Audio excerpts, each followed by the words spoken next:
Many will be surprised in 2030, the world continues to be locked in this battle of elephants with little to show in creation of public-private partnership.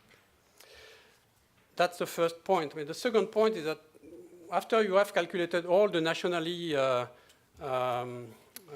determined commitments in the Paris Agreement, we are still left with a gap of 10 to 35 gigatons of CO2, which is about the global emission in 2017. So again, we should not be surprised is at the end of the year, the Intergovernmental Panel on Climate Change is telling us that we have very, very little chances to achieve the Paris Agreement and kill the target. We are very unlikely to achieve 1.5 or even a 2-degree warming limit, and we are more likely to end up with a 3-degree world. And the question is that for how long are we going to end up in this overshoot situation before we come back to the more manageable 1.5 degrees? So we are facing the necessity to reduce or bring to zero our net emission, but this will not be sufficient. We also need to remove greenhouse gases from the atmosphere and store these removed gases for a very long time. So my point is pretty simple. I mean, we need to stop talking and thinking and acting like we are going to hit these targets. We are not going to hit the Paris Agreement target. So we must really looking at are we going to adapt in a 3-degree world? Are we going to mitigate a warmer and more uncertain global climate?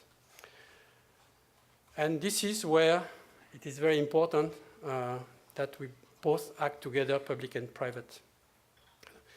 In any investment case for a sustainable landscape, forests and trees matter, and we need to protect the area of undisturbed forests. We need to manage the increasing share of secondary forests or new forest ecosystem. We must restore degraded land faster. We must invest in plantation for food, fiber, and forest product, and we must promote sustainable agricultural intensification via tribe-based system. Public policies and significant public for infrastructure, research, and public goods is essential for this climate and development goal. But to me, and that's the reason why we have this event today, the greatest opportunity for holding back the rise of global temperature lies in undertaking fundamental change in the way the private economy does business.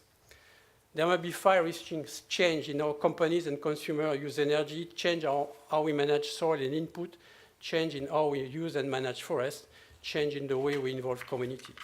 Companies, large and small, must adopt measures to ensure that supply chains are devoid of products that contribute to deforestation and to landscape restoration. But sustainable finance continues to be held back by short-termism and cost-benefit analysis that tell us unless the ton of CO2 reaches a certain price, and if you want to have negative emission is put at $160 per ton, we cannot implement this economically. And while we are waiting for the price to raise, we continue to look for public funds to undertake sustainable development and fight climate change. This is wrong. We must play the long game and shift the investment of public and private funds to our preparation for a 3-degree warmer world.